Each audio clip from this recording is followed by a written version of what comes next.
Hey folks, welcome to this master solo lesson. Today I'm going to show you how to play the guitar solo to Wanted Dead or Alive by Bon Jovi, which of course has got Mr. Richie Sambora on guitar. So I'm in standard tuning for this, and the first phrase sounds like this. So this solo is mainly based around kind of D pentatonic minor, and Sambora starts off classic bit of rock, kind of lead into the solo, when I'm doing this little percussive sound, and I'm just going to slide down the E and A strings from kind of the 14th fret area. It's kind of a slow slide, it's not a fast one. Then I'm going to play the A string open twice to lead into this little phrase, octave phrase. Now what I'm playing here is I'm playing an octave shape, 5th fret A string, and then I've got 7th fret the G string. I use my 1st and 4th finger there. You can do it with 1st and 3rd, you know, wherever you feel comfortable. And I'm going to slide back 2 frets, so I'm at the 3rd position, so I'm at the root note of C, and then hit it and slide up again. And then I hit those notes again, vibrato. So you've kind of got this 1 E and a 2. That's kind of the rhythm of it. So I'm just picking it, slide, picking it, slide back up, and then hit it again with vibrato. Then I have this, I'm going to do basically 5 to 3 again, but you kind of only hear the A string and maybe a little bit of the muted kind of D string there. And then I'm going to do a slide again, C, kind of octave back up to D. A bit of vibrato. So that whole phrase slowly sounds like this.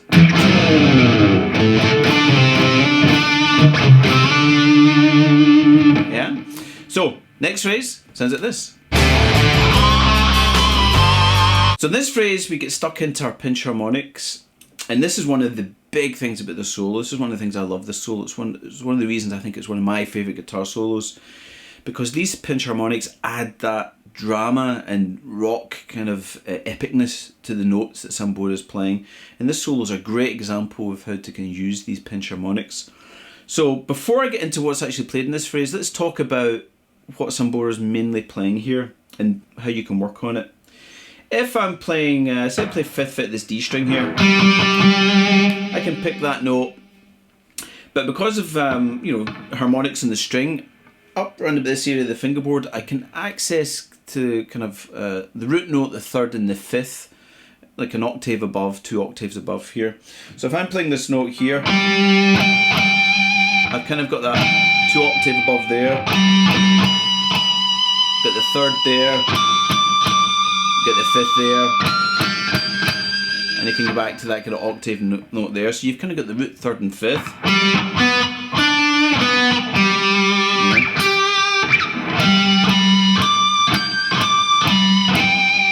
Okay. Now for most of the solo, Sambora is hitting these notes, but he's playing around with the pinch harmonics that are 3rd above and a 5th above. Yeah. So this phrase starts, you've just done these octave things. Then I have this 3-0 pan muted, and then I'm going to play 5 in the D string. Then I'm going to play a bend on that 5th fret, the D string, bending up. So the whole step, so I bend up and I hit the note twice. Then I'm going to bend up and down and then play 3rd fret. So that's kind of the notes that you're playing. But of course we get pinch harmonics with this here, so he's digging in. So when I do that bend, I'm aiming for the 3rd above. Yeah. So when I do the bend up, you know, and sometimes he hits it fully, sometimes you get like a semi-pinch harmonic, but you can aim for that pinch harmonic.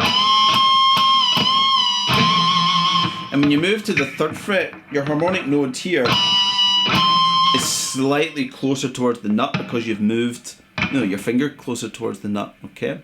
So that's second phrase, slowly sounds like this. And give it plenty of vibrato when you get to that 3rd fret of the D string there with that 1st finger. Next phrase sounds like this. So this is an epic part of the solo. It's very typical Sambora little line this. What we're doing here is we've been playing a D pentatonic minor down here. Now it moves up to kind of this area of the fingerboard, so you can think of your your D pentatonic minor here.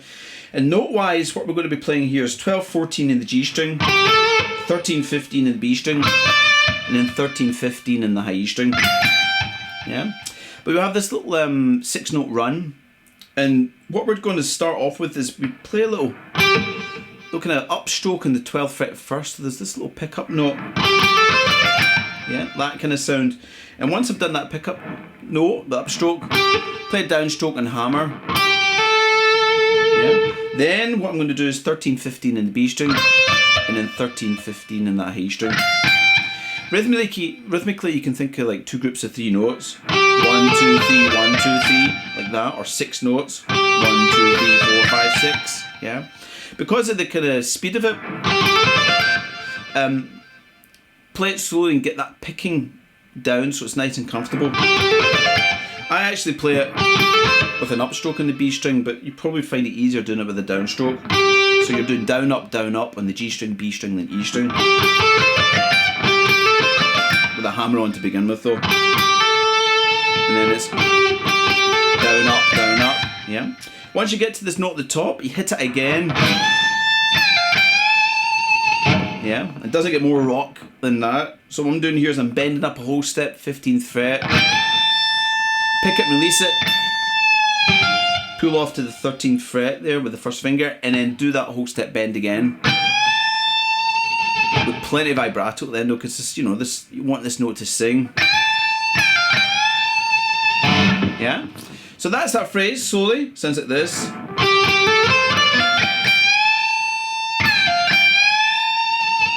Yeah. Next phrase, sounds like this. So the next phrase is got a pinch harmonic in it, and we start off by hitting the A string twice. 2 downstrokes make that really pop out, because it sets up this pinch harmonic that's next. Yeah? And what I'm doing here is I'm playing 3rd fret of the D string, aiming for like that 3rd above area, that pinch harmonic there. But there's a really wild vibrato in this, so the note really pops out. Yeah, and you might find that awkward with the first finger. You could do it with the middle finger and support it with the first. If you want to get a bit more wiggle to it. But once you've done that, play that note again. Then I've got a pan muted A string to play this. So this kind of mirrors what you'd started the solo with the octaves, but now it's power chords.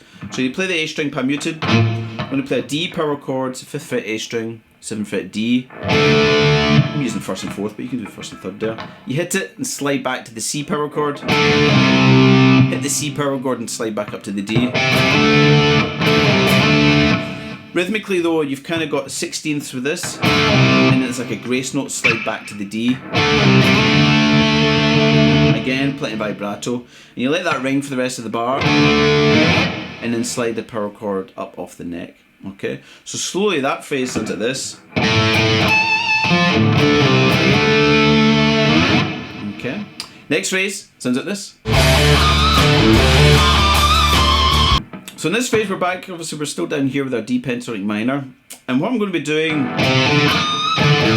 is the first little part of this phrase is I play 3-5 in A string. Then I'm going to do the pinch harmonic, 3rd fret of that D string with the first finger. But now instead of aiming from a 3rd,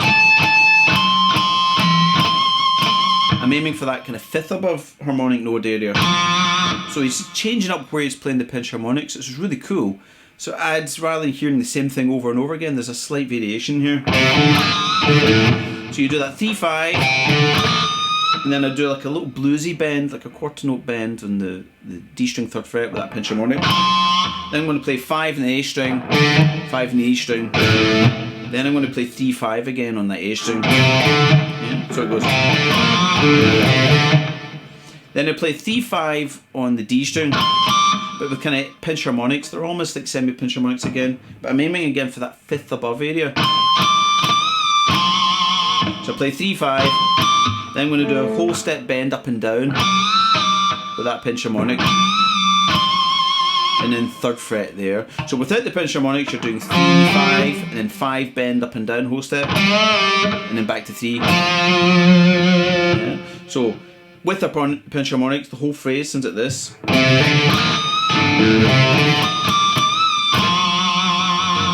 Again, on that sustained note, give it plenty of vibrato. Yeah. Next phrase sounds like this. So in this phrase, we're still playing around about here. We start it off with I'm going to play like a little hammer and pull off here in the D string. So play the D string. And the way to rhythmically think about this is the pull off is quicker. Yeah, so it's like a da da da. And then I play 5th fret of that D string there, so you've got these kind of double notes. Yeah. Then I play 3-5 on the A string, 3-5 on the D string. When I play that 5th fret though, I'm going to bend it. Again, you're hearing, probably here you're actually hearing more like a 1/3 above that note rather than. So you're kind of this, you keep the pinch harmonic area but the same part of the string, because you do that bend. Yeah, so you've got the bend on the 5th fret up a whole step, then you release it, pick it, and then you do 3rd fret. But because you're keeping the pick in the same area, it sounds like a kind of 5th above that 3rd fret harmonic there. Again, plenty of vibrato. So slowly that phrase sounds like this. Yeah,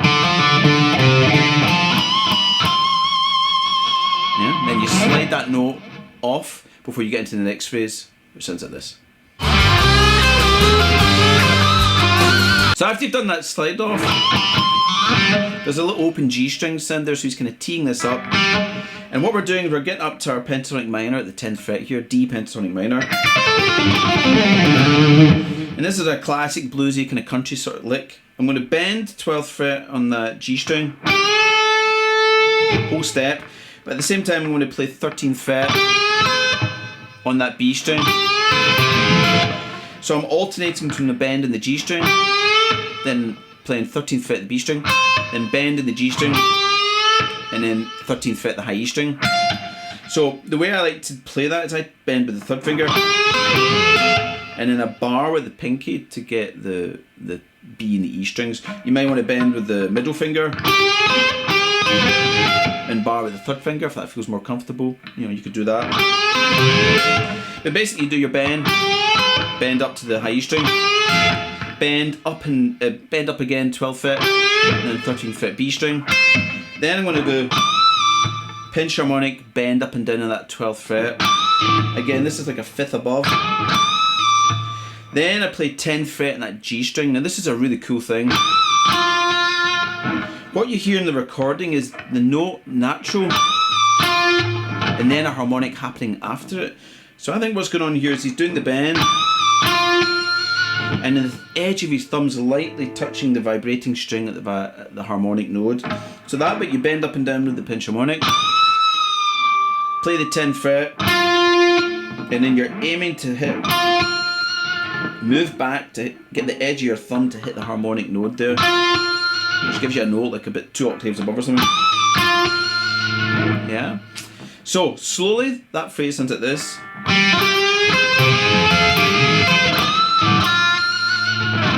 Then you slide that off and we get into the final phrase. So in the last phrase we're just kind of running down low end of the fingerboard tier, contrasts brilliantly with the really high note that we just had, and we're going to lead into, you know, basically a D power chord. So I play again, tee this up with an open A string, and then I'm going to play 5-3 in the A string pan muted, 5-3 pan muted on the E string, then 1-0 pan muted on the E string. Yeah, so you got that run down there, and then I play D power chord. Just to kind of end that solo. So I'm just playing 2nd fret the G and 3rd fret the B string there. You might want to put in the A string as well, but I'm just playing the D, G and B strings there. So slow that last phrase sounds like this.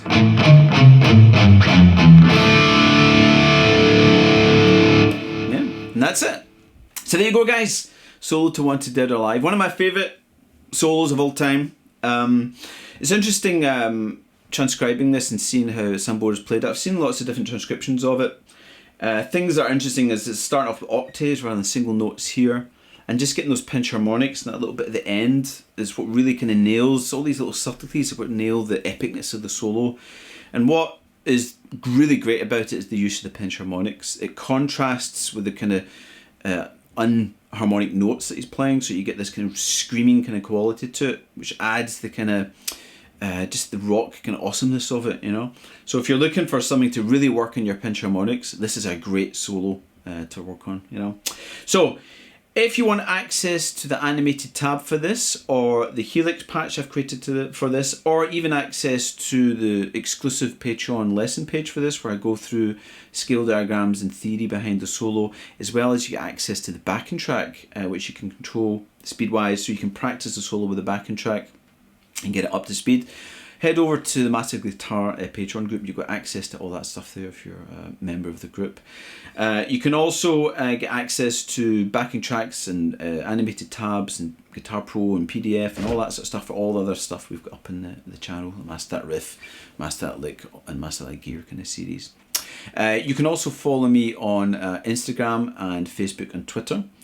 And if you're not subscribed, if you want to see more of this, guys, please hit that subscribe button, hit the notification bell, and hopefully you'll be kept up to date when I upload any videos. So thanks for watching, guys. Hope you enjoyed that. I'll see you soon.